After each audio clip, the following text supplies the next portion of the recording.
Humans love stories. It's wired into our brains. Therefore, your brain is wired to love this guy. You may or may not have heard of him before, but either way, you're about to have plenty of reasons to listen to his stories and steal all of his knowledge. Trust me, I'll be stealing from him as much as I can during this conversation, and so should you. From humble beginnings doing book reviews on X to traveling solo across the world to tell stories and scale his business, this guy has had a wild journey and many, many stories to tell. While we can't sit here listening to him tell stories all day and have a 20-hour long episode, I can share as I'll guarantee that we will be getting to hear some really valuable ones from him today that will absolutely change your business and probably change your life. If you couldn't tell already, this is the storytelling guy. He started the meta by accident on X, and he has created an evergreen niche that will certainly stand the test of time. Thankfully, he has turned this happy accident into a very valuable accident. He has taught hundreds of founders and entrepreneurs how to tell stories and turn their lives into their brands.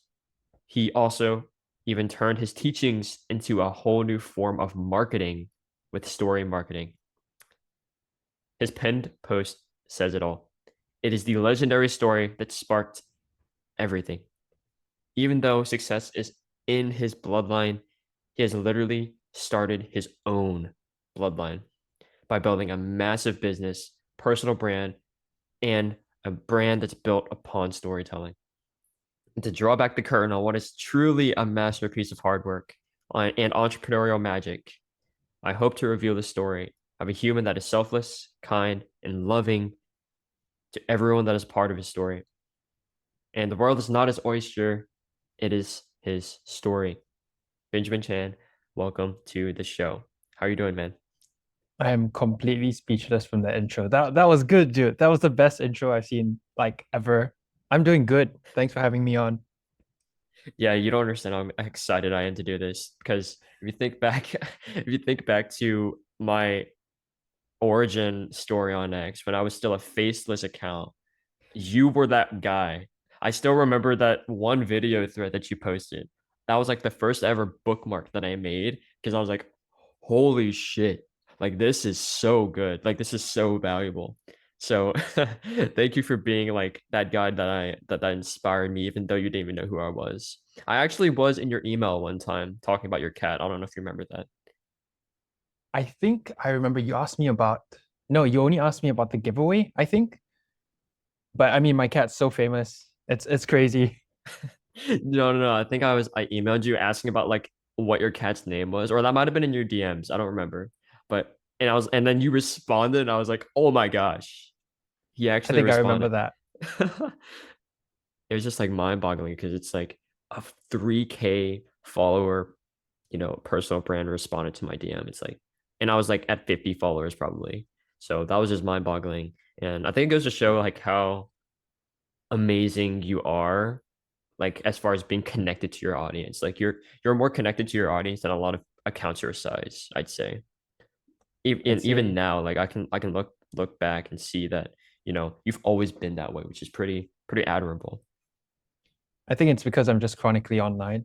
But then again, also, I'm guessing we'll get into this later, but because I moved to Dubai like a year ago, I don't have the foundations of friends and connections set up. I looked online to find those, and that's where I found everyone I met on X. So as much as I'm serving X, or I like to think I am, X is serving me as well. Mhm. Yeah, I like that. All right, let's get into the questions. Usually, Ben, so this is the special structure that I was talking about. I like to do these podcasts by going all the way back and stalking your timeline from when you first got here. So as far back as Elon allows me to go on your X account, I try to find all your old posts. But after I reread your pinned post, which is of course a story, I got inspired to try something new. So I feel like the pinned post, even though you posted it like months ago by this point, there's still so much value, personality, and like emotion in it that I feel like we could spend a good amount of the podcast just diving into it. So let's start with the hook. I'm the son of a self-made multi-millionaire. So what is it like to live this roller coaster of a life from near poverty to a blur of success? Gosh, I would say first of all that I'm extremely blessed. I know that the life I live because of my family is one which not many people get to live in. And as much as the next line is, and it sucks, I enjoy a lot of the benefits that I get from this. Hmm. What's your favorite benefit? I guess it's really just, I mean, the fact that they say money solves 99% of problems. So having those 99% of problems solved is really great. Like for me now, I'm using a webcam which I someone else got me. I'm using a laptop which my dad got me for my birthday. I'm sitting on a beanbag which my mom decided to buy me for no reason, which I really like. Sitting in a room in a two-story house in Dubai. All these things are all things which not many people to get to experience. And like I said, I'm just super blessed, super grateful to have all this. Yeah, I'm really glad to hear that like, you've kind of embraced that gratefulness and we're going to talk about that later. Just like the whole attitude that you have around gratitude and, being that person even though you've been blessed with so many like, things in your life. It always wasn't always that way, but even when it wasn't that way, you're still, grateful for what you had. So we're gonna talk about a little bit about that later with chicken nuggets. But yeah. So the next line was it sucks. Fancy watches, the Dubai dream, multiple Porsches at once. So tell me about that. Like, what about having a successful dad in terms of entrepreneurship was useful to you personally for building your business?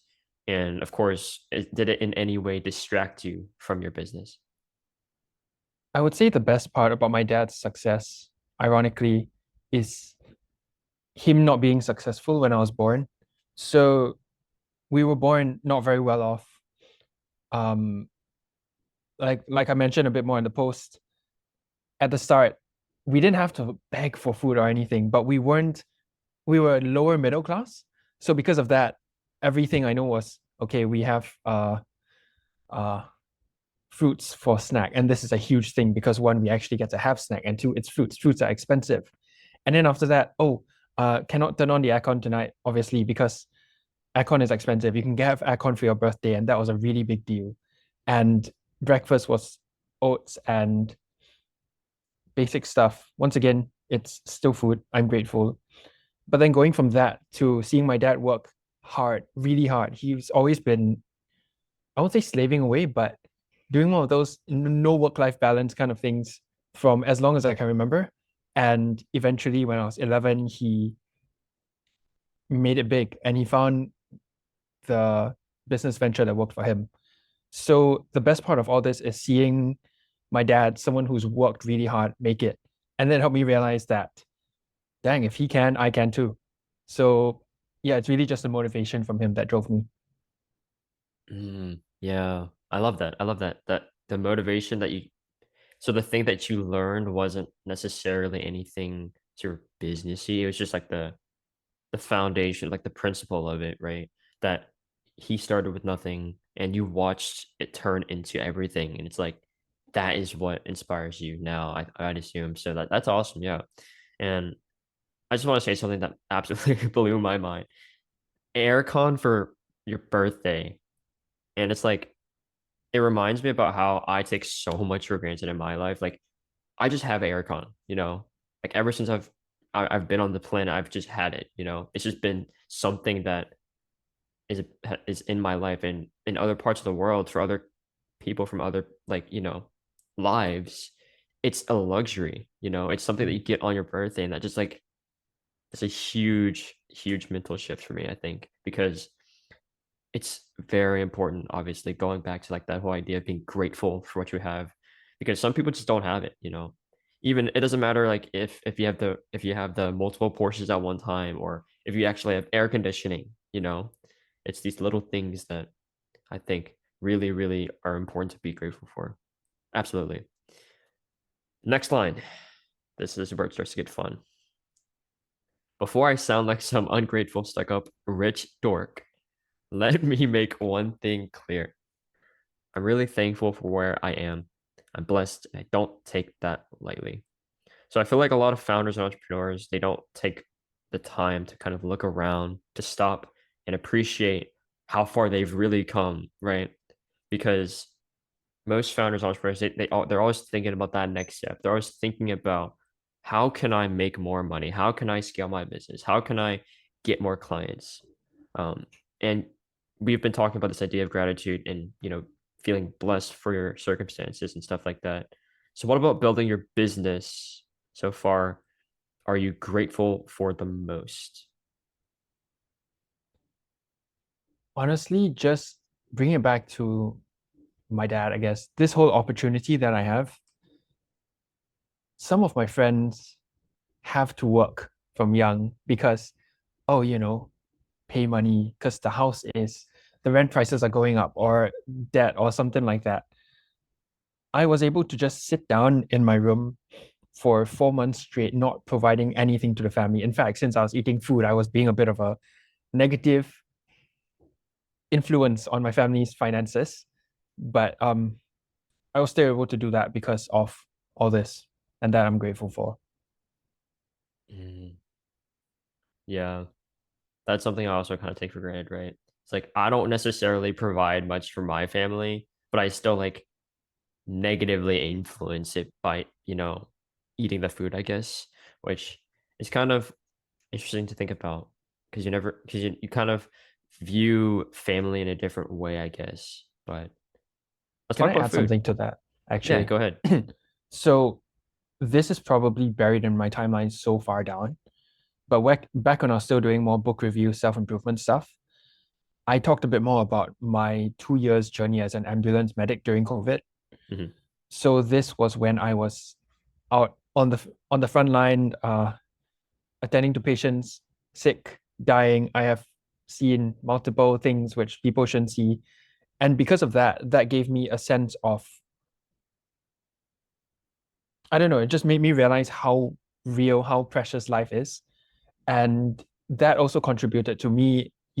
I try to put it in the wording, show how to not be a stuck-up dork who just lives off daddy's money, but instead is someone who wants to make something out of this life, because I've seen so many people who lose the life before they even have a chance to try anything out. And I have the opportunity and I don't want to waste that.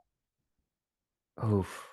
My Yeah, bad. I'd imagine that perspective that you gain from being that medic, and we're gonna talk about it a little bit. We're gonna touch upon it a little bit later on. But yeah, that perspective that you got from being a medic is probably just like life changing, genuinely. So tell me about chicken nuggets. Being born into a low income family, living with your grandparents. Were they good chicken nuggets at least? And is there a deeper meaning to those chicken nuggets for you personally? No deeper meaning. And I'm guessing they were good because I remember them. But I have this one memory in my head where, so as a kid, me and my brother, John, me and John used to have dinner at 6 p.m. And then my parents used to have dinner at 6:30. And I remember one time when I was finally old enough, they let me have dinner with them. And then instead of the normal kids' food I finally got adult food. Things like, bringing it up now, chicken nuggets. So I remember eating those chicken nuggets and thinking, this is luxury. I am grown up. This is the big people food now. So that's what it means to me.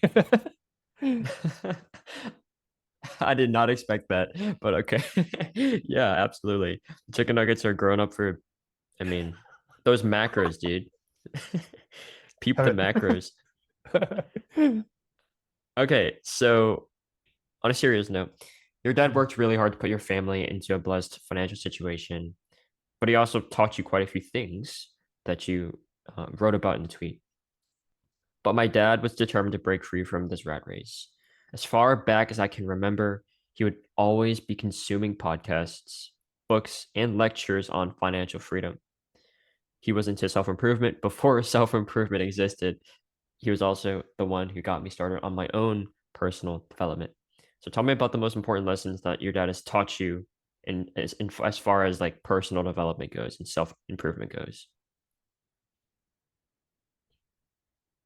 So this one, let me get a bit religious, I guess. So I'm Christian and my whole family is Christian.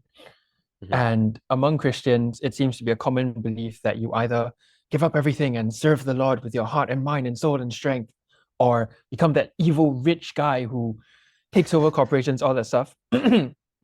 My dad showed me that you can be both, that in fact you are supposed to be both, that we're blessed to be a blessing.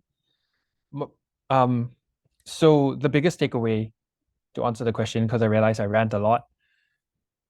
I love the ranting though. Sometimes I rant, I'm just like, wait, what was the question again?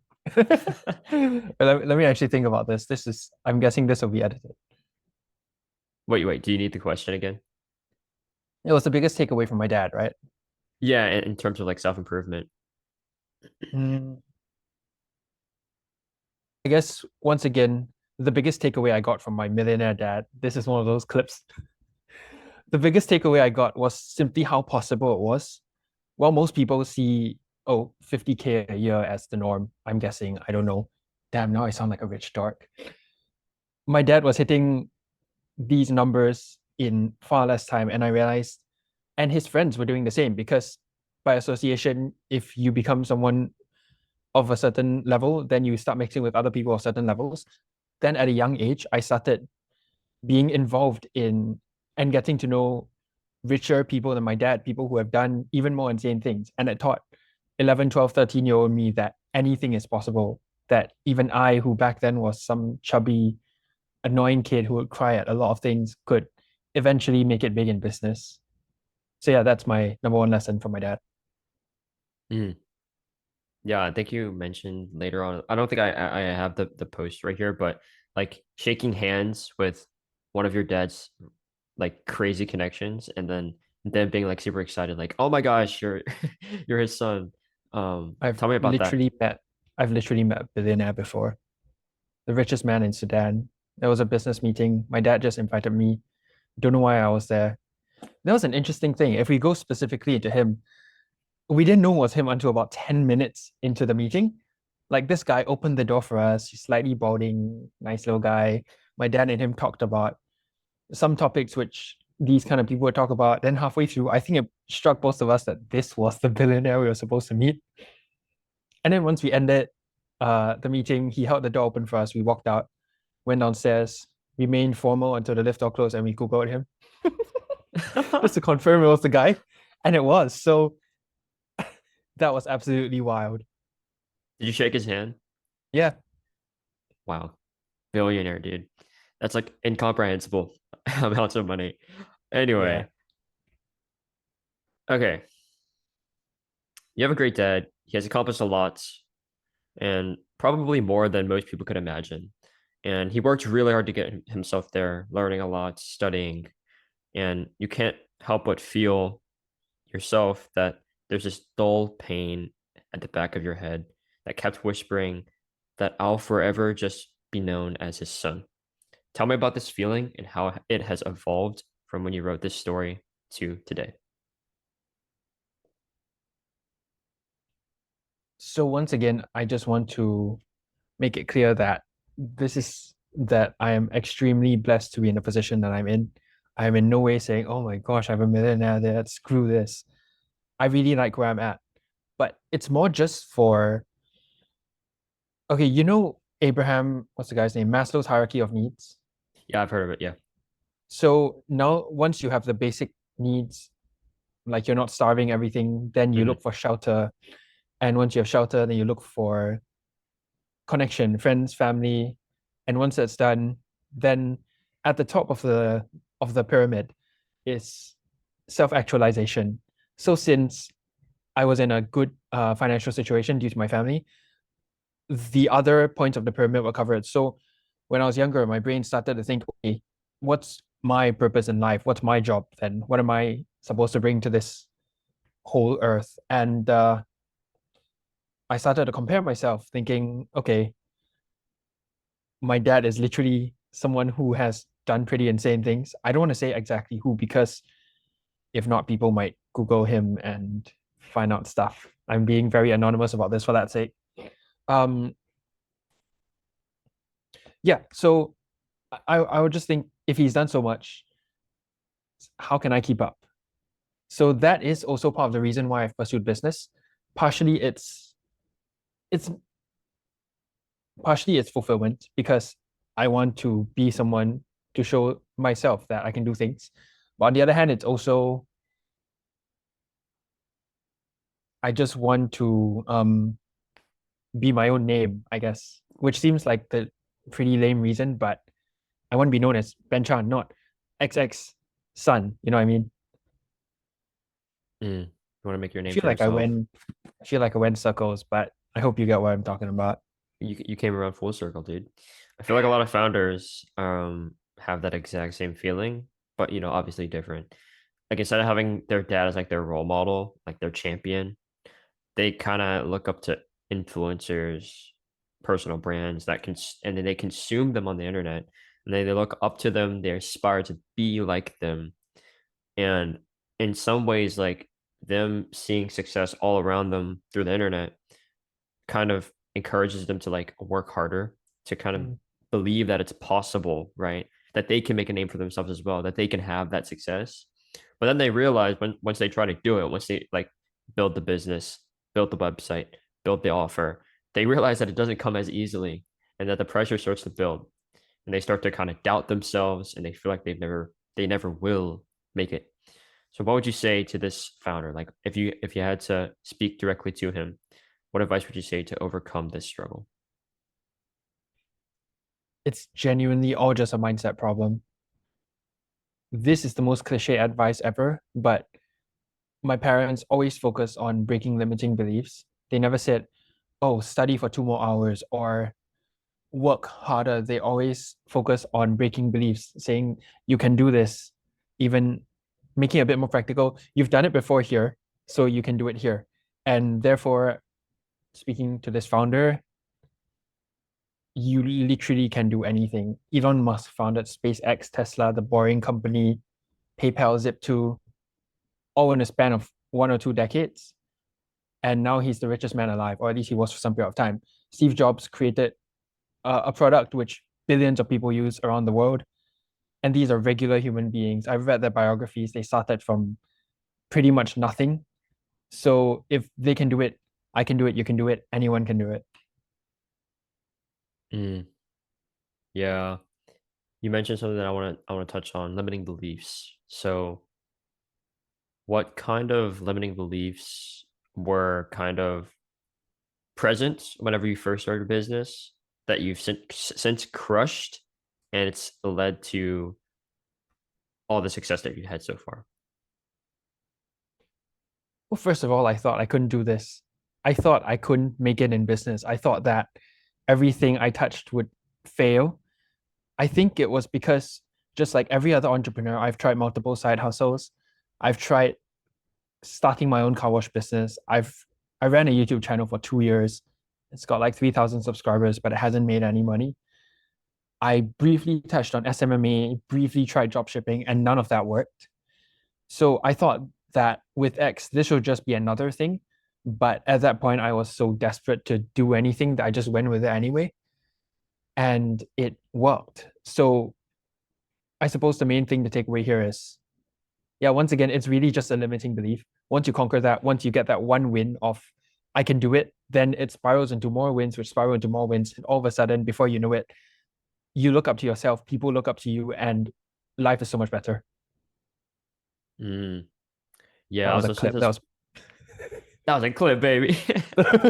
Clip that chat. Okay. Clip it.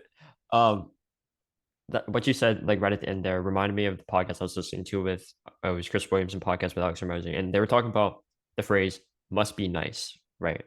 People say that whenever they look at you and they look at your success and they're like, "Oh, it must be nice to be you because you have all this money," but then they don't realize that like all the failed business models, they don't realize that you failed at drop shipping, you failed at the car wash, you failed at YouTube before you got the success. But the people that see you now, they're like, oh, it must be nice to be the storytelling guy. And oh, it must be nice to have all these clients.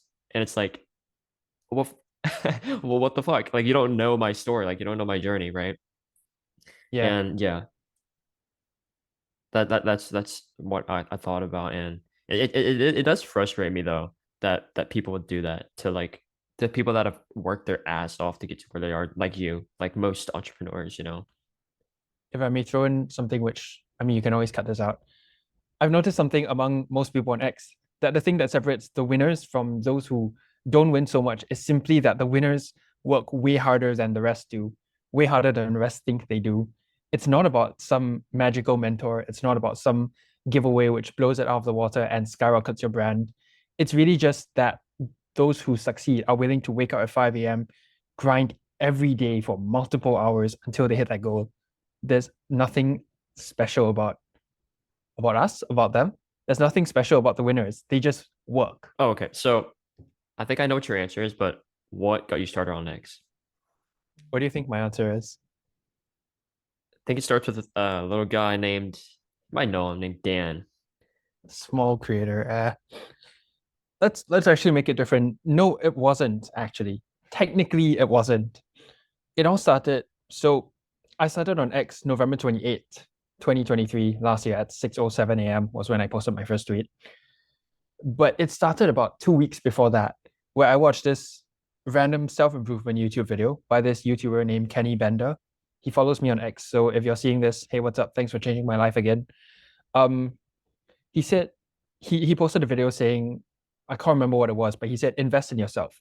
Then his exact words were something like, I bought $150 course on writing and it improved my writing dramatically. And now it helps me make better YouTube videos. And I checked the description and there was no affiliate link. So I knew he was legit.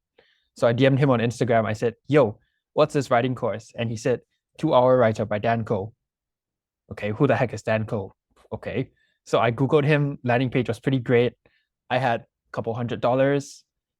We had just moved to the new country. So I bought it. And from then I binge watched the course. I learned about Dan Cole through the course, not the other way around. And from then I hopped onto X. Dan Cole said, just post your first tweet. And so I did. And all of a sudden, it skyrocketed from there. So actually, it was Kenny Bender who started my X journey, not Dan Cole. Why is my camera W doing that? Kenny. Yeah, shout out to W Kenny. Kenny. Uh, okay. There's something else you mentioned. Oh, work. I love work. So you mentioned that it takes a lot more work than you think to succeed on X and really in business. And a lot of people that think they're working hard aren't actually working hard. So what does hard work look like for you?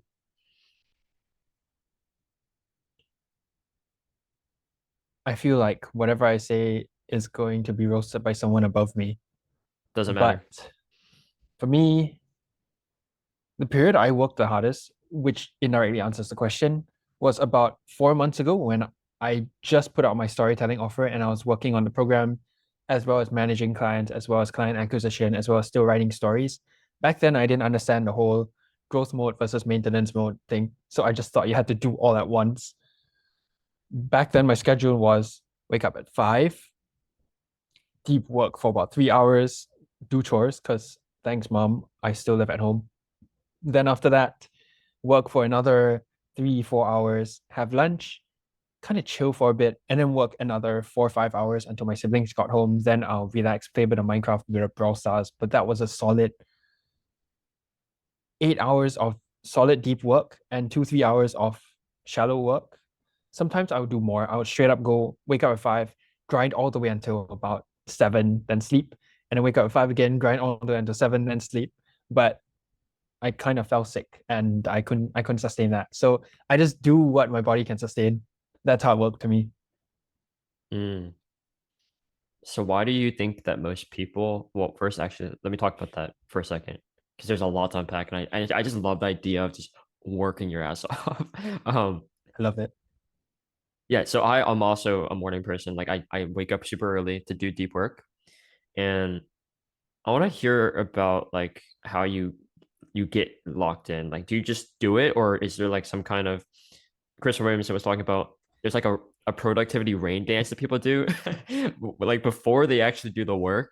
They have to have this whole like routine. They gotta make their coffee. They gotta mix it up. They gotta put in they gotta put in the creamer. They have to like prep up their space. They have to like take a cold shower, and then they gotta do a and then they gotta do like a meditation before they do their deep work.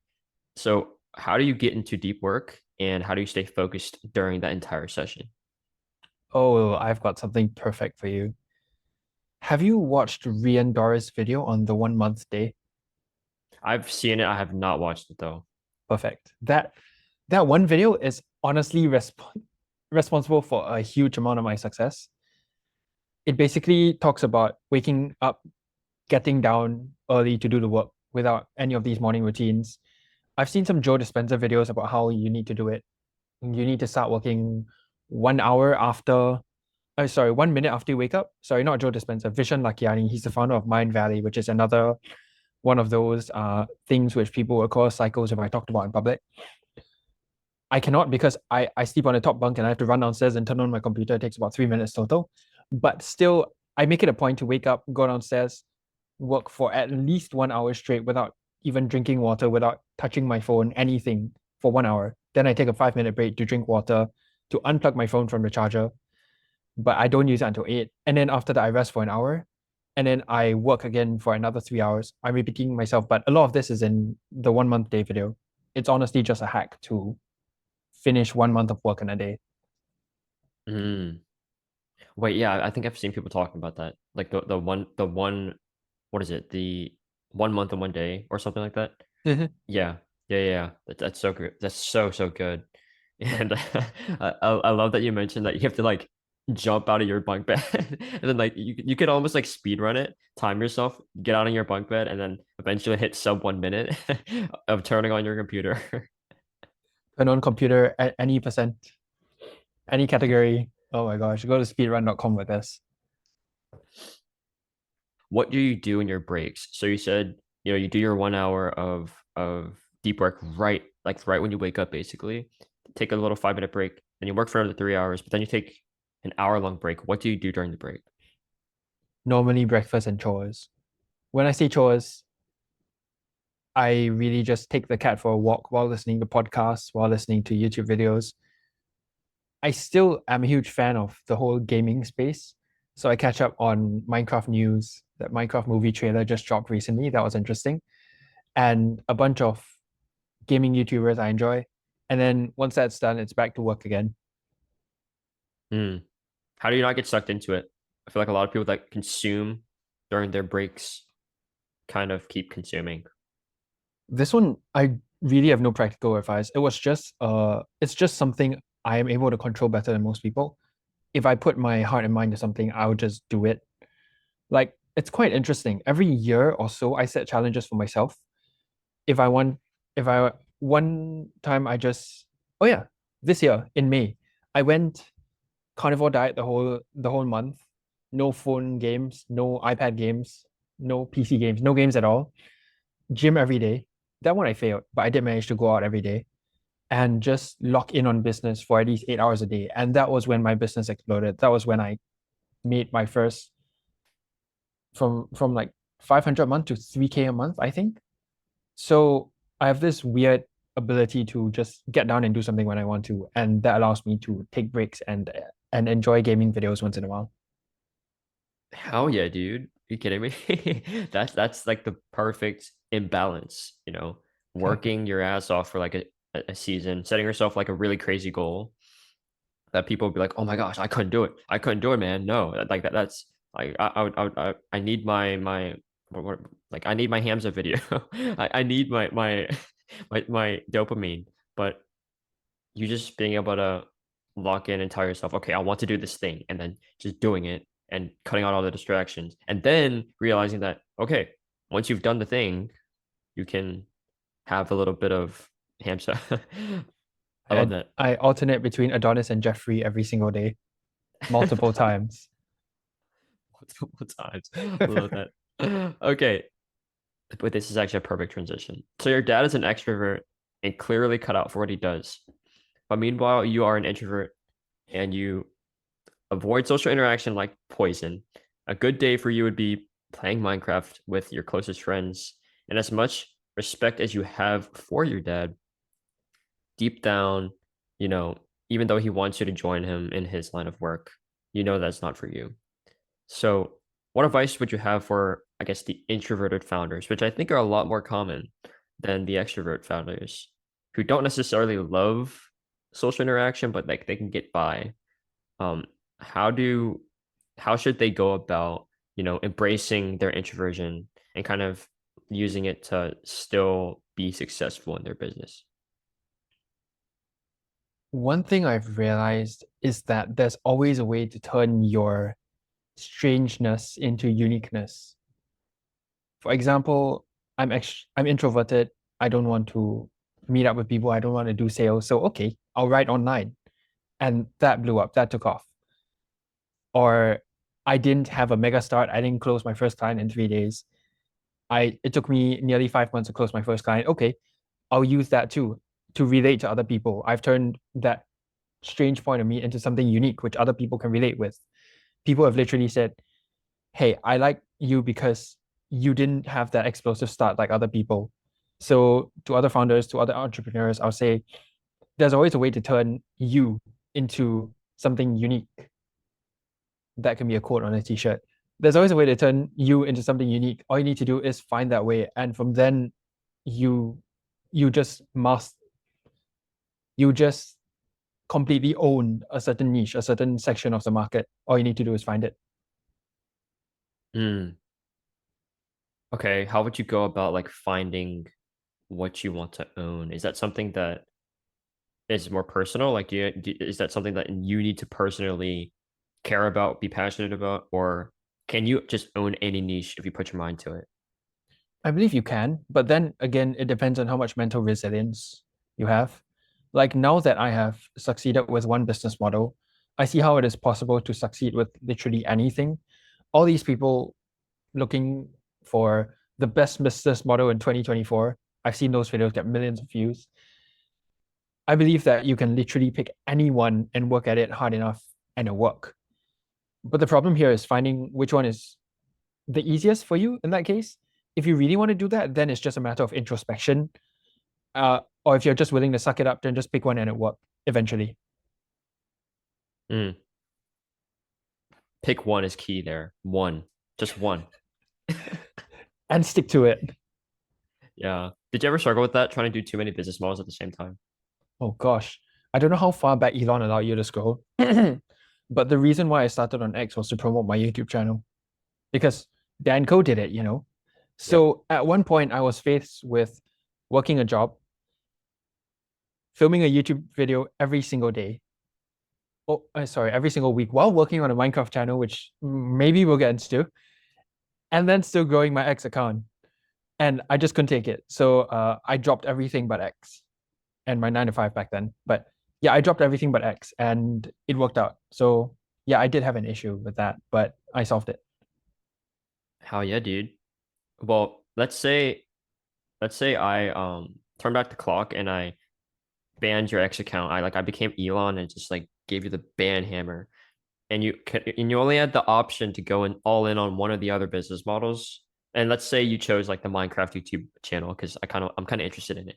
If you went all in on that, do you think you would have made it successful? Depends on success. Because Minecraft YouTube honestly doesn't make that much money.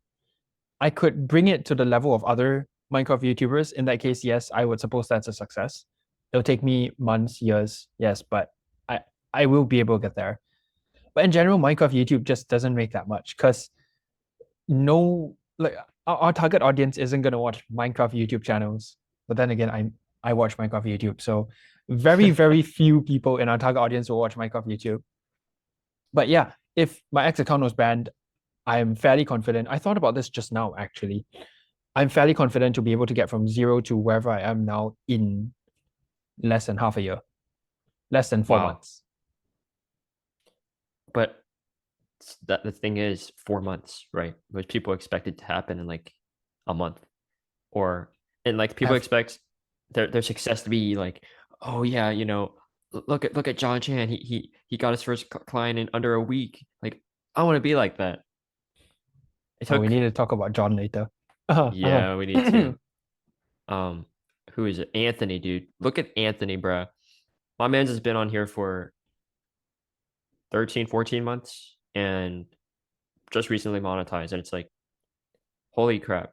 Like that level of consistency is what it takes. Like I can promise you, someone like Anthony is gonna win, guaranteed, just because of the dedication. Most people just quit after 1 or 2 months thinking, oh yeah, this was the wrong business model because it didn't work, But it just takes longer.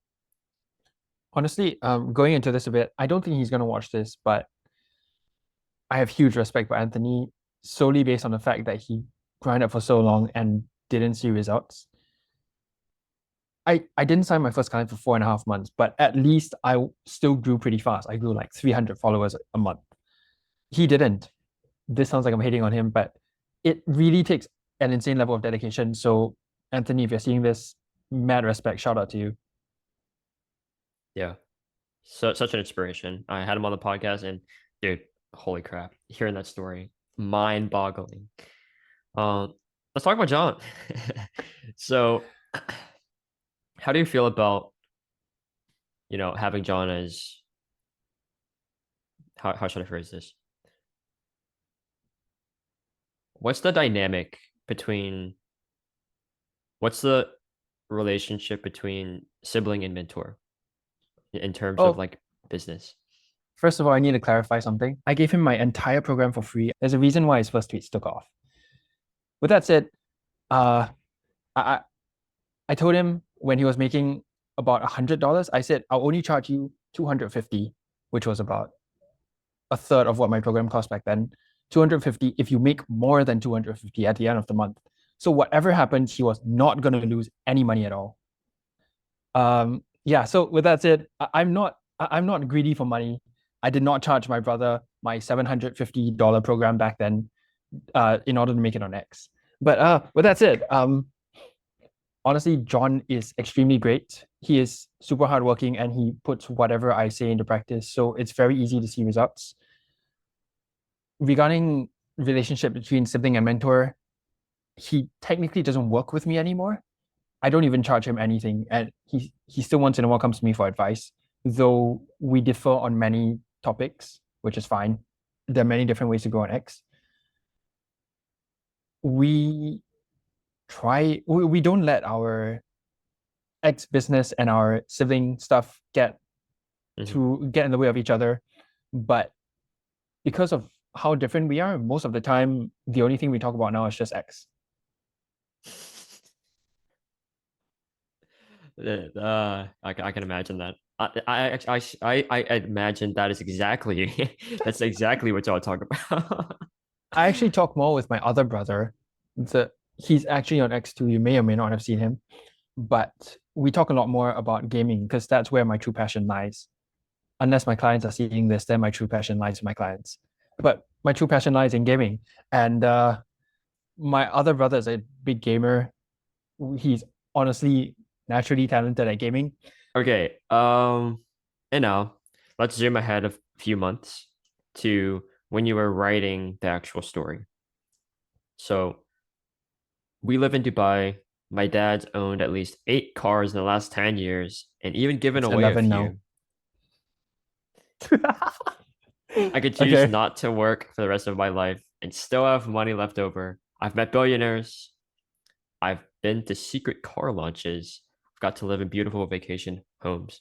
Why do you choose to work on your business even though you don't have to and could settle down and enjoy the life that you have been blessed with? So my life motto is chase fulfillment because that's all that. And it sounds so self-actualizing, self-improvement, cringy, but I love it. once you get to once your basic needs have been met, you realize that you don't really need anything else. Now you're on a mission to find yourself and push yourself to your true potential. And that's what business is for me. It's just a way to see how far can Ben Chan go, how much can Ben Chan make, what can Ben Chan accomplish. And yeah, that's why I'm on here. It's really just to push myself. Like you said at the start, I started as a self-improvement, then book review account, then now I'm doing storytelling. Reason why I switched so much is because I didn't have a plan. My only goal is to just make something. And that's what I think I'm doing. That's what I'm going to continue to do. Have you seen the David Goggins clip where he says, "I'm David Goggins, bitch"? And do you ever think about if like that time? I don't know if it's now for you. I mean, it could be now, but maybe in the future where you can just say, "I'm Bin Chan, bitch." Honestly, about And that still kind of feels a little weird to me that people, I won't say idolize because people look up to me on X. That is just something I still haven't gotten over. Because in my mind, I'm still, I mean, 10 months ago, I haven't even started. And now, thanks, by the way, people have me on podcasts, people ask me for advice. I speak on a space as a guest, and 50 people show up. That's just mental. And I'm just grateful. Yeah, yeah, your name has aura. If you put your name and like your name could be a hook, your name could be like put into a seen space's it. title, and people will go. Uh, People could make a giveaway about you, and people would get it. I'm not even kidding. Like it's just aura. It's crazy. It is crazy. Grow and But monetize with aura. Sorry. okay, many founders struggle with shiny object syndrome, and we've kind of already talked about this, but multiple different business models is like their best friend, and they kind of do it all at the same time. And you did the same with YouTube car wash sales. So tell me about specifically the failure, right? So you failed in most of these, and I want to hear about the lessons that each failure has taught you. So like, what has failing YouTube taught about? What has failing YouTube taught you? What has failing car washing taught you? What has failing sales taught you? I'd say instead of lessons from failure, I'll just say lessons from not succeeding. Because I still learned a bit. So YouTube taught me actually how to create content that catches attention.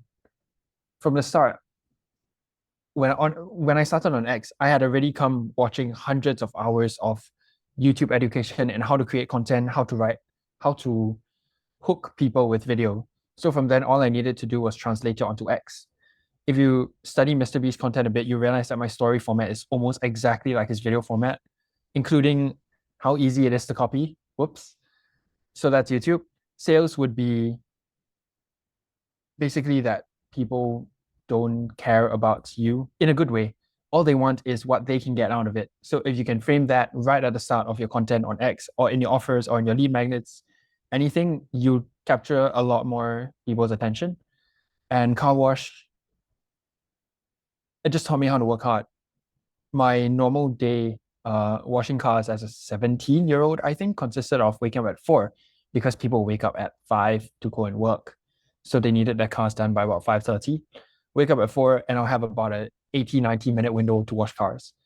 And then after that, then I'll go back, shower, change, and then start my own studies. And then uh, it just taught me how to work hard, how to be resilient, how to be diligent, how to be, I need one more for bullet point, patient. And yeah, with all these low skills stacking up, X was really just that last piece of the puzzle which clicked and allowed me to actually see some success in all of this. Hmm. I want to talk about how you've translated your skills from YouTube to X, specifically like Oh, the storytelling, right? How did you translate that skill, and what advice would you give to some newbie that doesn't even know what storytelling is? Like, how would you advise them to learn and pick up the skill? well, I'll loop it back to one of my core principles. People come here for education. Sorry, people come here for entertainment, not education. And that's that was completely missing when X 10 months ago was just a platitude wasteland. Everyone just posted drink water kind of tweets. I literally have a tweet with 12,000 views where I say pain now equals pleasure later. Pleasure now equals pain later, which didn't bring anything. So because I was on YouTube creating Minecraft videos, I knew that one, if people don't click, they don't watch. Same thing here. If people don't click, they don't watch for long forms. Two, the hook is the most important part of the post. Therefore, you need to spend 80% of your time on it. On YouTube, this is even more crucial. On X, you're able to. On X, it's still important, but you can lighten up on the hook a bit. And thirdly, once again, people have studies everywhere. People have access to tons of courses, tons of resources, learning resources. They're on X not to think, okay, let's learn math. They're on X to be entertained. At the end of the day, X is just another social media platform. So even if you want to teach someone something, which you should, because that's how you spread your message, you need to come up, you need to bring it across with a layer of entertainment first, which is where storytelling comes in. Storytelling is the perfect way to, one, show people who you are, therefore making your personal brand actually personal, and two, makes it interesting, makes it fun. Instead of just saying, drink water, you can say, I used to, there was one time I didn't drink water for 3 days and I nearly lost my life. Dang, that was a made up scenario, but you see how different it is just because I've added a bit of a background, a bit of a story behind it, and a bit of personality. So all these translated from YouTube over to X, and yeah, it was an unfair advantage, like that one book says. Yeah, unfair advantage. Absolutely. You definitely had it, but you definitely will also leverage it in the right way by working on it, like actually working and realizing that you had the advantage. I want to touch upon entertainment a little bit because it's kind of a controversial thing, at least from the people I've talked to. Do you think that entertainment is a good, I guess, principle to have as a part of your brand if you're trying to, let's say, like, say you run like a B2B business or your ICP is like entrepreneurs or founders or professionals, right? People that are a little bit more mature, a little bit more serious, maybe a little bit older. Do you think that entertainment is still a good kind of principle to have it as a part of your brand?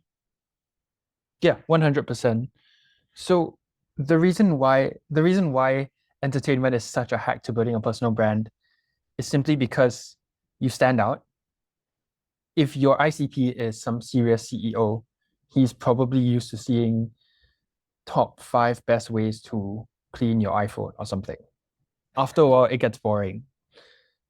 But if all of a sudden you see, if your ICP is seeing posts about uh hot take, here are 10 unpopular pieces of advice from blah blah blah, and he just sees like 10 of these, and all of a sudden he sees this one comment which says feed pics.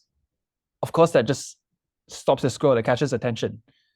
I've literally used it as a hook to get Dakota Robertson's attention back when I was a small account.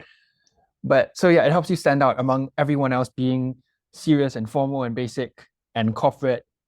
And secondly, recently I was on call with Dakota Robertson and I asked him for his number one piece of advice. And he said, people need to be more, wait, this word is PG, hold on. People need to be more dumb. People need to be more weird. Yeah, people need to be more weird. And Aaron Will also said the same thing in a tweet recently. He said that the number one way of standing out, catching someone's attention is simply to talk crap. Mm. So, I mean, of course, don't make a fool of yourself too much. Maintain maintain a balance of authority with your entertainment, with your personality content. And if you do that, it'll pay off. You stand out in front of the people you want to get in front of and show your personality and have fun. Because at the end of the day, if you don't have fun while you're working 12 hours a day for the initial grind, you've just worked yourself into another 5 to 9. Oof. Clip that. Um, yeah, I think Aaron Will is a perfect example of just a good balance of weird plus authority. Like my guy posts about like he at least he used to post about his mullet, jacked gym pictures, and then his writing and his comments are just like no BS, brutally honest, and it's like, damn, like he's good. Like like people whenever they see his brand, like they feel something, right? Like they feel like it's very authentic and it's not necessarily immature because there's definitely a fine line I think between what kind of entertainment that you're doing with your brand. Yeah, Oh, because okay. Yeah, go ahead. some people just focus purely on entertainment and don't back themselves up with authority. So as a result, they just end up looking like a consumer, like one of those people who goes onto Instagram, quote tweets something and posts it on a story saying like, haha, funny meme or something like that. You need to look like a creator. Then you can post your personality stuff. Let's get into that a little bit, actually. How do you look like a creator if you have 0 followers? First of all, there's a basic banner bio, all that stuff, but we don't need that. We don't need to talk about that. There's also knowing who your ICP is and clearly showing that you're writing to them. There's a difference between someone's first 5 tweets being, I'm crapping on this example again, but drink water, versus someone's first tweets being like, if you're struggling to sign clients, follow these 5 steps. Number one, etc., etc., etc. Sean Canella is a good example of this. From the start, he always had this kind of content. So people knew, even though this kid had 20, 30, 40 followers, he was here for business. And because of that, he blew up. He got his first client, $500, I think, in the first month, because he showed that he had sufficient authority, even at 0 followers. I don't even remember if I've answered the question. What did you say again? Yeah, it was just like, how can you call yourself a creator, I guess, if you have no followers? Gosh, if I repeat myself and say it's all down to the mindset, it's going to sound repetitive and sound like I'm an AI generated content bot. But Don't worry. It always sounds repetitive to yourself because you're the one saying it. true. Okay, I'll say it this way then. It's all about positioning. You need to think, if I was this person, what would I post? For example, this is something Arnie Ho talked to me about. He said something along the lines of, I post as if I'm already at 200,000 followers. So I think whenever I post, is this something a 10,000 follower account would post? Is this something a 50,000 follower account would post? Is this something a $20,000 a month earner would post? Therefore, you can see this work in my giveaways. Most people will say, please get my giveaway. I really hope you like it. But I'll say something like, well, I won't say that. I'll just say, this is what you get, take it or not. I try to bring it across from the perspective of, you need me, I don't need you. I can help you, but if you don't want me to help you, that's perfectly fine also. Then it makes me seem really big and really high up. Audrey Lowe is very good at this. She's been on here for 13 months. And yet, because of the positioning she has, she seems like she's been on here for years. So that's how you become a creator even without having a strong following or a strong audience. I think Alex Ramosi talks about that meme where it's like this tiny little guy, and then he points out at like a crowd of millions and says like, what does he say? Like, you are wrong. And it's like the idea that you can basically do whatever the heck you want when you're small. Because first of all, if you fail, no one else will see it, no one else will care. And once you just repeat and stay consistent with like your messaging and your positioning, like be like Sean Cannell and just talk about business, even though like you're still small, people will just come to know you as that person. Hell yeah. And I want to touch upon this as well. Right as if you had 200,000 followers. I love that because it transitions perfectly into my next question about your book reviewing. So this is like OG Binge Ham. Um, Here's why you aren't succeeding in life. I hope you kind of recognize that hook, maybe. So this is the Psycho Cybernetics Explained #1. Each of us Gosh. carries about us a mental blueprint or picture of ourselves. So what is your current mental blueprint of yourself? And how has that picture evolved from back when you wrote your first post to today? I gotta admit now it's different, but in my mind, I'm starting to see myself as one of the big guys, not on X, but just in life in general.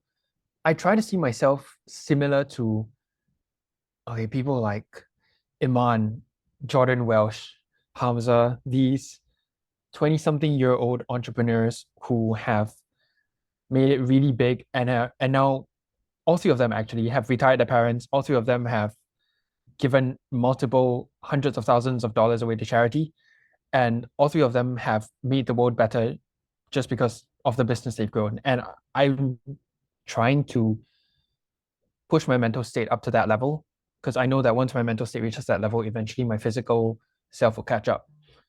So yeah, I'm trying to push myself there now. How is that push coming along? Like how like what are you doing like on a day-to-day basis or on a weekly basis to shift your mental state to being someone that can change the world? It's just brainwashing myself with that content, with content about what these guys think. Looking into real estate options, even though I'm nowhere close to these. Looking at, I have a dream Rolex. I have multiple dream Rolexes. They are on my wallpaper, on my PC, all this stuff. I have a mood board. This really sounds like some cycle, like some uh witch stuff. But yeah, and then I'll look at the content. I'll watch transformation videos about 20-year-olds like me who have gone from where I am now to where Iman, Jordan, all these guys are. Because then it gets into my mindset of once again, if they can do it, I can too. At the end of the day, it's all a mindset thing. Once I fix a mindset, I'll eventually reach that. And this isn't witchcraft, actually. This is like proven to work, which is crazy. Because most people they're like, nah, nah, nah, nah. There's no way. There's no way that if I look at a vision board that that vision will become my reality. It's I know, there's a right? whole thing that we can go. There's a whole rabbit hole we can go down, but I'll save that for. Go ahead. You know what's funny? So I actually had this vision board, this goal, which said, so my dad told me that if I didn't make it on X by June, I think, then he wants me to either go to university or do work for him. And I didn't want to do that. So I kind of just set a goal, all that. Funny enough, my dad had a work convention in June. I would have gone for that convention if I didn't make it on X. And when he went on that trip, I realized the exact week was the week where I made more than the average income in my country. So that was kind of significant in a way, which showed that I had actually made it. So yeah, vision boards work. It's really just looking at the thing, thinking about. I think Napoleon Hill puts this really well, where you have a goal, you act like you've already reached it, and after that, you invoke emotion. So it's really just goal, action plus emotion equals success. I guess. Yeah, that's the formula of life, guys. You're welcome. Clip it.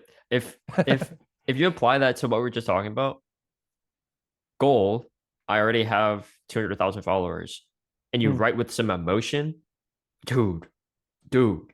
Imagine how good your content would be. Holy crap. All right, let's talk about something completely different. So there's this girl. Oh yeah. I could read the entire story. I think you have like two of them with the same hook. But this is the OG one. Tell me about, from your perspective, tell me about this girl and give like all the juicy details that you didn't write in the original story. Gosh. So there's something about storytelling where you don't lie, but you don't tell the whole truth. So I gotta warn you first. If I tell you the whole truth, it might ruin the story. Are you ready for that? Go ahead. Dang, that was a hook in itself. So it was my old sales job. Met this girl. I showed her a pen trick and she absolutely loved it, which is rare because most people don't. So we started talking, uh, got our mentors to roster us together. And one day, like I mentioned in the story, I saw her at lunch, but I didn't go up and approach her because there were other people there. And these were the kind of people who, haha, you like her, is it? Haha, small boy. So I didn't. It is very Asian, actually. I come to think of it. So, and then after that, she was gone. And I ended the story there. And yeah, that blew up. But after that, we just connect on Instagram. And Oh wait, you did find her. yeah, I did find her. And we just talked a bit. Honestly, nothing went on. Like this was something I realized that yeah, there was no who am I to talk about love, but there was no spark. So this just ended. And yeah, recently I saw that she got together with some guy. Uh he's probably not famous on it. No, I'm kidding. But yeah, so she's doing well, I'm doing well. End of story. Okay, But yeah, end of story. And you learned two lessons from ah the. get out of your head. Worrying doesn't do anything. And the second one was just do the thing. Don't miss a golden opportunity. So how do these apply to entrepreneurship and business? And why should a founder care about your awkward romances? I don't know if you happen to see the final part of that story, which I posted on August 3rd, I think. I didn't know. Nah, this one kind of flew under the radar. So I wrote a story using the exact same hook. I think it was, so there's this girl, she's small, blonde, and has a smile that lights up the room, blah, blah, blah, something like that. And she changed my life. Only problem is, weird thing is, she doesn't even know it. And then I told the story about how that one romance story changed my life. And the cool thing is that when I say do the thing, don't be scared to just put it out there. That's exactly what I did when I posted the first romance story.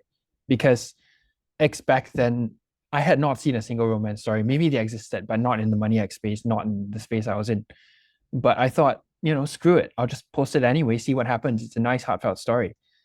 And that blew up. So to some extent, it was kind of like deja vu, where the story was about my regret from not spontaneously doing something I felt like.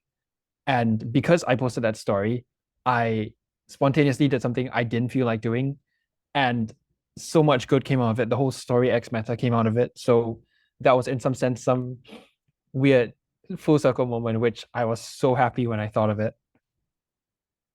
Hmm. Yeah. It's kind of like unexpected how things work out in the end, even though it feels like it's never going to work out whenever you do it. That's kind of just like how entrepreneurship does it. How that's how entrepreneurship works, it seems. You think that you don't know what you're doing. You think that you just suck at it, and people are just so much better than you. The people are so much more rich than you. People are more prepared than you. You feel like an imposter, but then you do the thing, even though it's hard, and then the thing happens, and it's like, whoa. I can't remember which famous guy said this, but someone said, do the thing and you have the strength to do the thing. Oof. So that Good. was cool. That is good. So you nearly killed someone, and it changed you forever. But now we're here on a podcast, and I get to make the rules. So imagine you're king of the world, and whatever I say, you have to listen. And my first order is for you to tell the story of almost killing someone in 20 seconds. Go. Wait, don't let my 20 seconds start yet. Because it may have happened multiple times. I'm trying to remember which part which story I Multiple wrote times. about. Wait, which one was this? This was the uh, um. I think you didn't read the instruction manual. oh yeah. Yeah, so I was an ambulance medic during COVID. Yeah, sure, there were COVID cases, but there were a bunch of other cases too. So there was this one time this new protocol got rolled out. Me back then, I was 19, I was a senior medic among the other medics. I was like, I can take it. Screw all this. Let me just go and hang out with my friends. And then all of a sudden the thing goes ding ding ding, call out to uh for this ambulance to go to this place, case of this. And I looked at the call sheet and I was like, crap. So then it was me reading like a whole 20-page, 10-page document on the way to the scene while acting like I knew everything, while actually preparing the medicine on the way there. And yeah, I didn't do very well.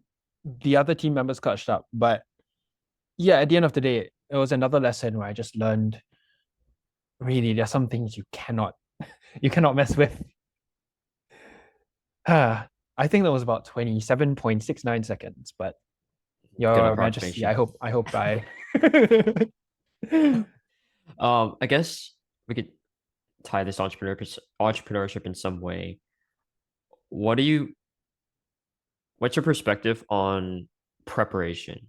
Because Alex Ramosi is big on like the idea of before like hard work doesn't start with the actual work, it starts with the prep, right? So like whenever he does his book launches, he literally spends like hundreds of hours just going through the presentation hundreds of times. So do you kind of have anything like that? Like do you prep for your sales calls, or do you like prep for anything certain, like anything in your business right now that you kind of believe is worth doing? Like do you think prep is worth doing for an entrepreneur? 100%.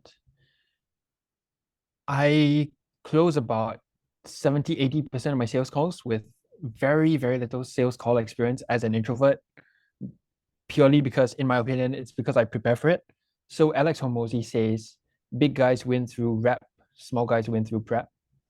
Haha. Oh And yeah. yeah, so I have this 15-minute system where I, long story short, stalk their socials, ask them a bunch of questions, and I come up with a plan on what to go through on call. On call, it normally differs because people are very different every time. But having that structure to fall back on always makes me come across as more confident, more charismatic, more prepared. Once again, if you look prepared on a sales call, the customer can see it and they trust you more. And that has allowed me to boost my business to where it is now. Hmm. Talk about sales calls. Is there in the 20% that didn't work, why didn't it work?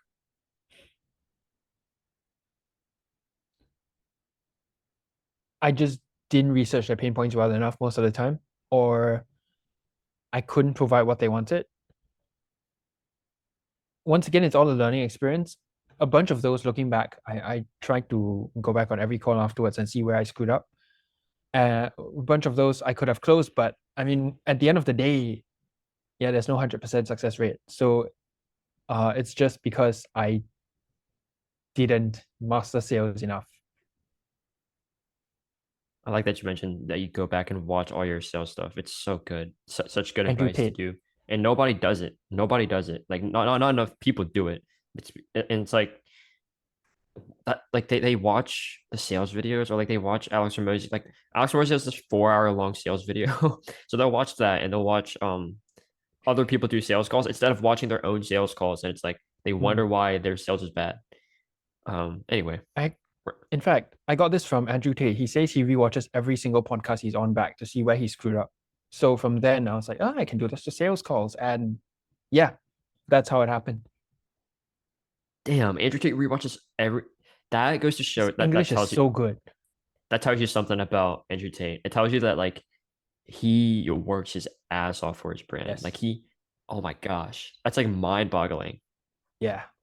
I think that goes back to the point where people don't understand how much work it takes to be a winner, to be like the best. You know, it takes like rewatching your podcast, which I still need to do. Like I'm so backed up on that to rewatch my podcast and see what I can get better. Um, yeah, it takes a lot more work than a lot of people are willing to do. Okay. Um, I think this next question was still related to I think it was related to the ambulance story. Mm. And it kind of like wraps it all up with like the crucial lesson that I think every founder needs to hear. We all try to avoid doing the hard work, but at the end of the day, we don't work hard for others. We work hard for ourselves. And so be honest, what is some of the hard work in your business right now that you've been, I guess, putting off or trying to avoid? And when and how do you plan on tackling it? Oh gosh. Well, the first question is easy. I'm sorry to everyone who I've been ignoring in DMs and to everyone who wants to work with me. So I am absolutely slacking in the warm DM department. I asked my mentor, why am I earning this much and you're earning that much, even though we're getting the same amount of traffic? He said, you don't warm DM. So yeah, I need to warm DM a lot more because my thought process has always been, oh, you get thousands of views a day. Do you really need to send the DM to one person, to two people? But then to solve that problem, once again, I'm just gonna need to tell myself to get it done. I've been overseas for nearly 2 months. I just came back for a short while. Soon I'm going on a staycation across some hotels. You'll see it on my X account soon. Uh, After that, once I come back, I'm just gonna tell myself to log in and do it. I plan to scale really big in the next before the end of the year. So, question one, warm DMs. Question two, just force myself to because it's necessary in order to grow a business. Because not only do I have to learn it for myself, I need to master it. Then I can teach it to my clients. And if my clients win, I win. Hell yeah. What's the plan for scaling? Is it like story marketing or is it just storytelling? Story marketing is part of it. I also recently teamed up with a Web3 ghostwriter actually to learn. many different things outside of Money X. We can talk about this after the podcast. There's some things which I don't want the majority of people to Gotcha. hear her. But so are we learning a lot of skills outside of Money X? And from then, I already know what's missing to take me to 20K a month.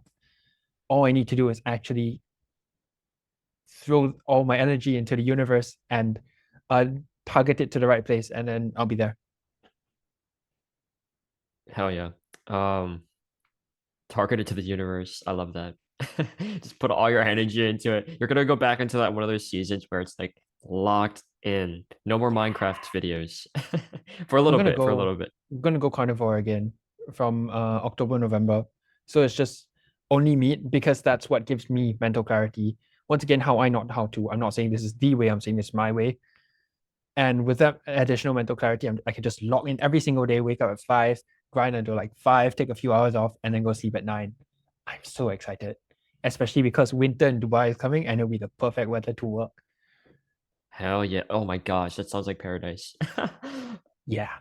I'm also kind of doing like a pseudo carnivore thing right now. Mm. And let me tell you, within a week of not eating carbs and no added sugar, dog, the work is like 10x, 10x, 1000x.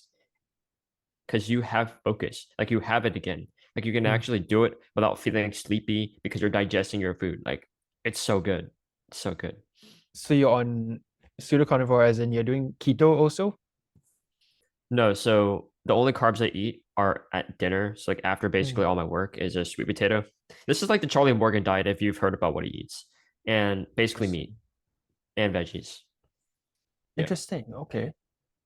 This is I don't know if this is going to be in the podcast itself, but what do your parents think about all this? Or do you shove your rice down your shirt and then like throw it out afterwards? No, my parents are super understanding about it. That I'm super blessed and super grateful for them because they understand like I guess my vision, like my goals, and they're super understanding about me not wanting to eat rice, even though we're Asian, we got to eat rice. True. How's it That's been for so you? funny. So remember what I said about my dad that he was into watching podcasts into self-improvement before self-improvement, all that stuff includes diet. So this was actually inspired by him. Mm. You see, I really have it easy. He's in fact the last 3 months I have been completely massacring my body by eating all sorts of junk, and he's been telling me go back to carnivore. So on my side, it's so much easier for me to actually follow the diet. My parents, in fact, my dad's on the diet. He gets our helper, the maid, to cook steak for him. So all I need to do is ask her to cook steak for me, and lunch is settled. I don't even need to lift a finger. Damn, I sounded entitled. But yeah, it makes it really easy. Shout out to my parents for that. W parents, dude, and that it doesn't sound entitled. That's just like optimizing your hourly rate, like Naval Oh Ravikant damn. says. If you have a very high hourly rate, which you literally do, then why would you waste it or spend it cooking steak or like making food? Like just outsource that if you can. And most founders and entrepreneurs have the means, so do it. Yeah, I agree. Especially one thing I would recommend to most people who are exactly in my position a few months back, outsource and get a VA to help you comment. For me, this is a bit specific, but because I built a community of friends, all that stuff, I get a VA to answer the comments of those people I don't follow. Because those are mostly people just trying to get the 300 comments a day of I agree, bro. So I just tell my VA to I agree, bro, back. And he helps me warm DM. Honestly, it's such a time saver. Get a VA. You improve so much. I feel like a lot of people are against the VAs, or obviously, yeah, you kind of have to have a decently sized audience and have some cash flow to afford a VA or to realistically be able to have one. But for Mm. the people that do, which is probably most business owners, I'd say, like they have like a social media manager. Um, as far as engaging goes, like on X and on any platform, if you want to grow, you got to engage with other people. And something that people are afraid of is that their VA doesn't necessarily reflect their brand voice. Like their VA doesn't comment the way that you would comment. Your VA wouldn't DM the way you DM. So is that something you experience, or is there some kind of system that you have in place to make sure that your VA is actually cooking? A bit of both. I tried my best to systemize it, but at the end of the day, occasionally some things happen. Of course, I'm not blaming it on him. It's just that I need to teach someone how to replicate my voice, which has been subconscious to me for the last couple of decades, 2 decades. I'm not old. So once that's done, it's honestly worth it. A lot of people crap on VAs because they remember that one guy who had a VA and then answered a comment in a horrible way. But they don't notice that so many of the other people who think don't have VAs actually have VAs. And the reason why they don't think they have VAs is because the VAs are actually good, are actually successful. So yeah, get a VA. Or I mean, if you have the means and it fits your business, don't talk down to people who do. It works well. Imagine that I was an old, creepy wizard and I gave you a crystal ball that told you the future of X, but the catch is only you can see it. And you get to decide what the future is and tell the world about it make a post about it on X saying that um, Elon gave you the secrets. Where do you see the future of X going, and what are your plans to ride the wave of the future? X is transitioning more into high effort content. So the reason, so how X has always worked is that the market pushes itself to its limit, and then something new kind of breaks the dam, and then the water flows out, hits another dam, and then that dam breaks. So 9 months ago, everything was platitudes. Therefore, when I came with storytelling, it broke the dam. It was just right timing, honestly. Then stories, it built up into a whole like wave of personality stuff. And then we needed a bit more authority. And that's where all these authority, all these big viral frameworks, all these I got 50,000 bazillion dollars a month. Here's how kind of stuff came into play. But now people are getting sick of that. Therefore, I feel right now the dam is cracking, or in fact, some people think it's already cracked. Soon, what's going to come next is one, video content, and two, high effort content. Because X is so full of copy paste things, we need posts that show that we actually know what we're doing and that we've actually put time, effort, research into what we're talking about. I've seen some people popping off doing this. In August, I wrote like a long form every other day, and those really popped off. That gave me a lot of leads. And viral threads are doing really well. What Vigo is doing, what Toan Trung is doing, those who know will know he gets millions of views every viral thread. And video content, what Joe Soon is doing, what Urban Gibbon is doing, these things are gonna blow up in Money X over the next couple months, I see. And I have actively been working on viral threads. I started a new account for this because I do not want to mess up my account so I can teach my clients. And regarding videos, this podcast will be clipped. So you see a bunch of videos on my account soon.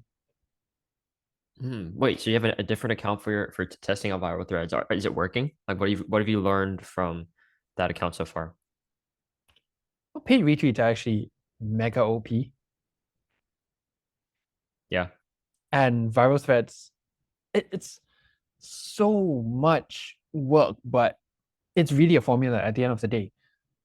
I'm not going to sit here and say that I've nailed it down. I would say that I've had some wins, some losses, mostly losses. But once you nail down that formula, you basically unlock instant access to millions of views every single post for the price of a paid retweet for $30 and like 1 hour of work. It's insane. The amount of reach you can get with high effort content is amazing. I think paid retweets are so hated upon because one person, I'm not going to say who it is, hated on them. And then everyone's like, yeah, we also hate paid retweets because this big person hated on it. How would Can it we be? talk Yeah. about that? Yeah. Go ahead. People just hate on anything because it's the trend. Like stories were the thing a few months ago, and everyone was like, storytelling is the best way to grow, guys. And all of a sudden it switched. All of a sudden, people were just like, oh, you can't just tell stories to grow. And once one guy said it, everyone started hating on stories. And then after that, I was like, guys, the way I've grown is by being a trendsetter. And all of a sudden, the best way to grow is by being a trendsetter. It's like um a bit ironic almost that happened, but Yeah, people just a lot of people, I'm not generalizing, a lot of people just parrot what other people say. And because of that, you don't stand out. And if you don't stand out, you don't grow. That's why most people never see growth on X. Yeah. The future that most people see now, ironic that we're talking about trend setting, is story marketing. What is story marketing and why should a founder care about it? Story marketing is the best way to turn your cold ass audience into warm leads before even seeing your offer. It combines authority, personality, and marketing into the perfect formula, basically. It takes your personality, using your stories, your experiences, getting people to like and trust you, your authority, showing your once again your experiences with your product, your service, showing people your journey, why you're good at what you do, and all of a sudden combining it into a grand slam offer, which should, which by that time your ideal client, your ideal reader has gotten to know you, gotten to know your authority, and now he gets to know your offer. Instant buy. You can close in. I still prefer closing in sales calls because then you get to know the person if you want to work with them, but you can close in DMs if you want to. Story marketing is the future. Hell yeah. Do you think it's another trend or fad, or do you think it's like what storytelling was when you first started it? I didn't realize this when I first started it, but okay, I didn't expect it to happen the way it did, but I engineered storytelling to go viral because, like I mentioned previously, I base my writing style a lot of Mr. Beast. Things which, if you notice, one of the main reasons why Mr. Beast is big is purely because he appeals to everyone. And that's what I did. My basic hooks, I got scammed, I was scared, I hate this, I love you. All these hooks can be, they appeal to everyone, everyone understands them, and therefore they can be copied by everyone. Story marketing is different. Story marketing is pretty much, you know what Charizard is to Charmander? That's what story marketing is to storytelling. It's the next evolution. Once you master storytelling, you learn how to use it to market your offer. So, no, I do not think it's going to be a huge trend. Neither do I think it's going to be a fad. I think it's going to be it's not another trend. It's just like a necessity because how else are you going to compete among everyone else when they're all driving their prices lower and lower? They're all saying, oh, authority this, authority that. At the end of the day, we're building personal brands and we have to rely on the personal part in order to succeed. Oof. It's an evolution. Like it's inevitable. Story marketing is inevitable. I It's love coming it. for you. And there's no running from it. Story marketing, I choose you. Okay, anyway. In a recent post, you said that I wish I could go back in time to just 9 months ago and tell my younger self that because he never gave up, he achieved his dreams today. And to give a little context about that snapshot of time that you wanted to return to, the bio was the lifelong learner showing you how to use self-improvement to boost your future endeavors. I'm in the trenches with you guys. Let's figure life out together. 69 followers, by the way. Walk me through this version of Ben Chan. What was he like and what did he care about? Well, this guy was just trying to make it on X, no matter what. Well, no matter how he did it. So, a bit of context, 9 months ago, I was still working in a sales job, which I didn't like. And I was just throwing everything at X, hoping it'll work. And nothing really worked. So it took a good 2 weeks for me to hit 20 followers, and a lot of them were bots. And then I started growing, but this was engaging all the time, um, making friends, making a few enemies due to some things. And I didn't quite see a way out of that. So for a long time, I really just kept at it out of desperation because I knew that there was no other choice. YouTube wasn't quite working, sales didn't work. I couldn't wash cars there, or I didn't want to because I was lazy. So I just kept at this because I had no other choice. I had to. But now I think it would have been a much more enjoyable few months if I could go back and enjoy the whole experience once again, knowing that it'll all work out in the end, knowing that, hey, even though you have 69 followers now, and it'll become a full-fledged business in just a couple months. Hell You yeah. can enjoy it a bit more. Yeah. I can't help but return back just one last time to the OG story to ask you about these few lines.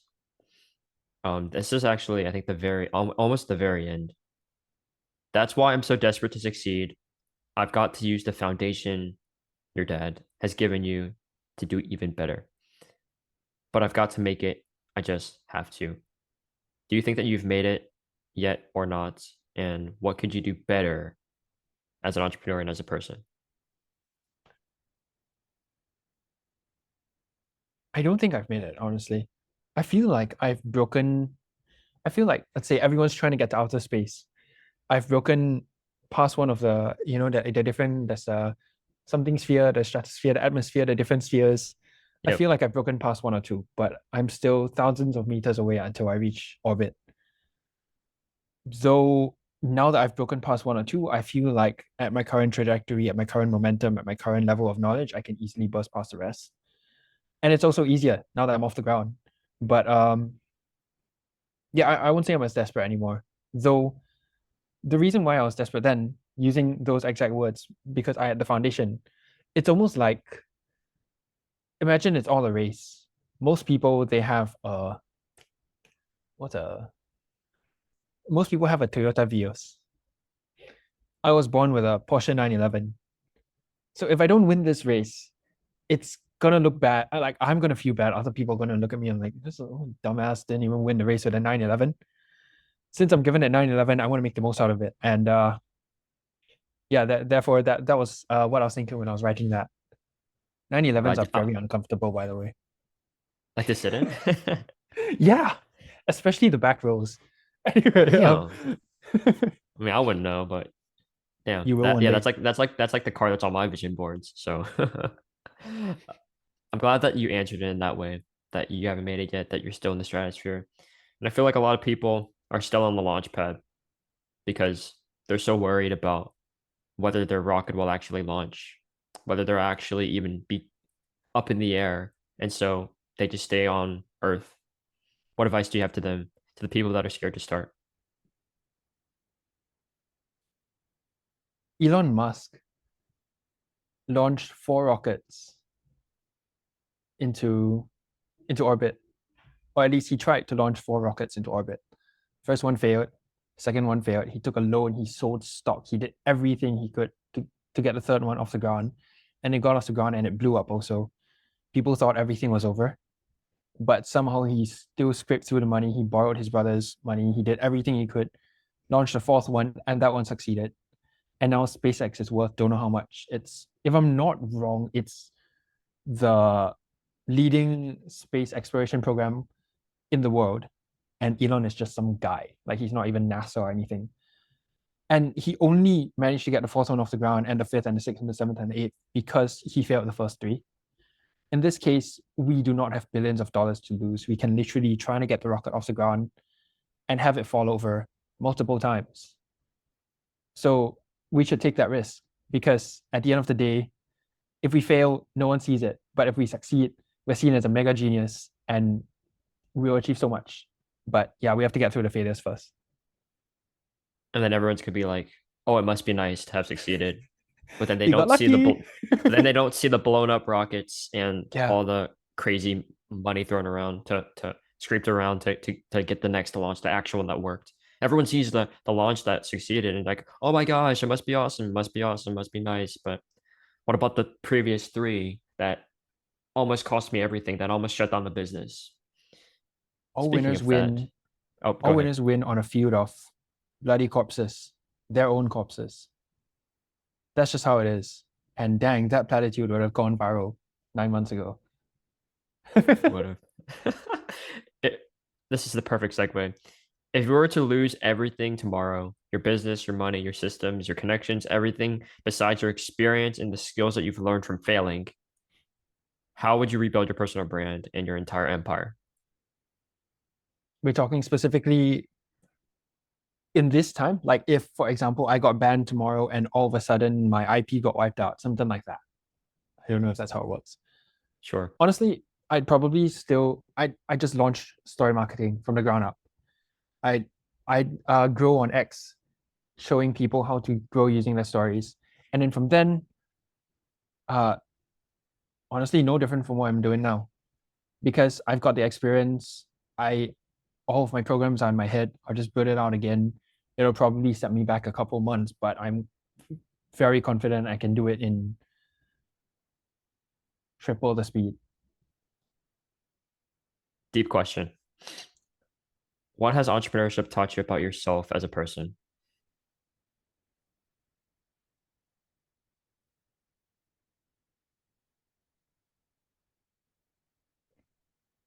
There are levels to this.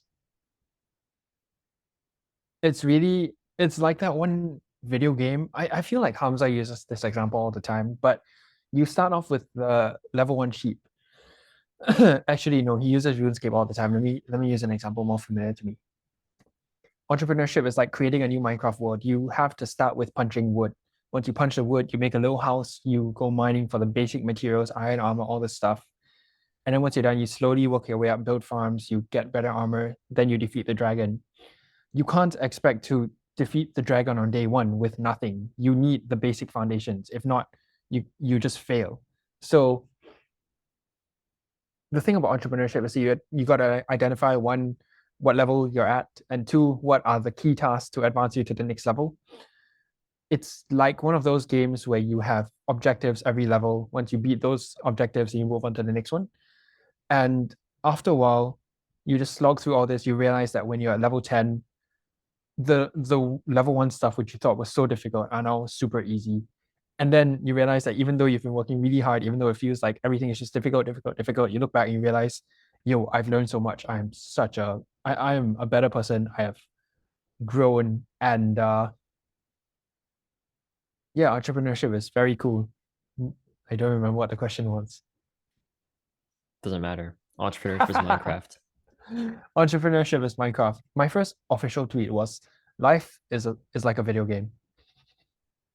I can't remember the rest of it, but yeah, it was I don't something think like Elon didn't let me find that one. I can read it out to you if you like. I actually bookmarked it. Yeah, go for it. All right, let me see. Okay, here we go. Yeah. Life is like a life is a video game. You only have a certain amount of energy. Don't spend your time chasing sheep. Instead, work your way up to slaying dragons. That's where the better loot is. Your choice. 6:07 a.m. 28th November 2023. 91 views. Damn. Oof, that's so good. That's so good though. It's like for a first tweet, there's so much meaning in it. Shout out to Dan Co.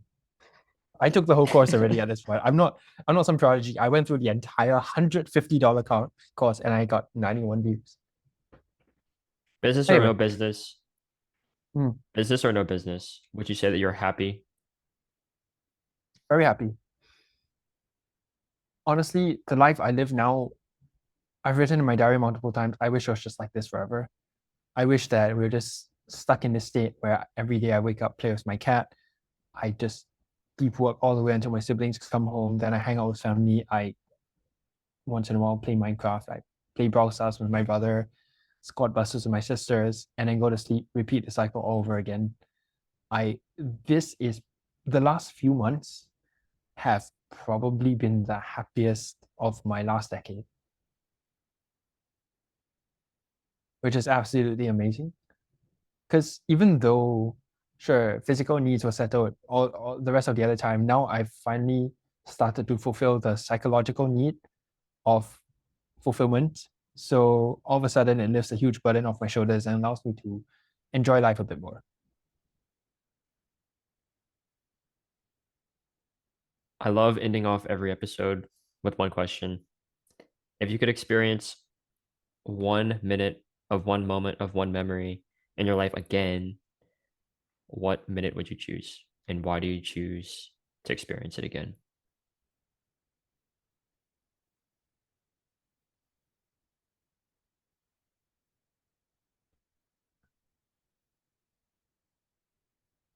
It might just be I can't remember which birthday this was, but a good 6, 7 years ago, when I was finishing up my studies, when I was getting into making stop motion videos, live action videos, directing $1,000 movies with my friends. It was my 17th birthday, I think, where me, my parents, my siblings, we had dinner at home because of COVID. But yeah, it was just all of us, and no one was arguing, no one was quarreling. We didn't have. I'm not saying we do. Like my family's still there, but we didn't have anyone with any life-threatening diseases. We didn't have any impending debt or any big financial issue crashing over us. That was just peace. I would love to go back there again, even though where I'm at now is honestly pretty close to that. So I am pretty much living that 1 minute every day. Let's fucking go. Okay, Ben, let the world know what you've been up to. This is the part where you get to plug everything and promote what you've got going on. I honestly thought about this. I don't really have much to plug, but if by chance you're interested in scaling your business to 5 figures, shoot me a DM. I'll see if we're a good fit. We can hop on a call. Use code Ryan for a discount.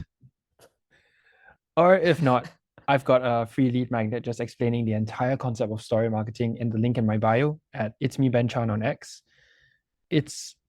I've gotten DMs nearly every single day since 2 weeks ago when I released it, saying it's an amazing giveaway. I'm sure you'd like it too. Go check it out. Have fun. Just enjoy the free value. Also, subscribe to Ryan. This is a pretty cool podcast. He puts in a lot of effort. You're not supposed to promote me. Oops, my bad.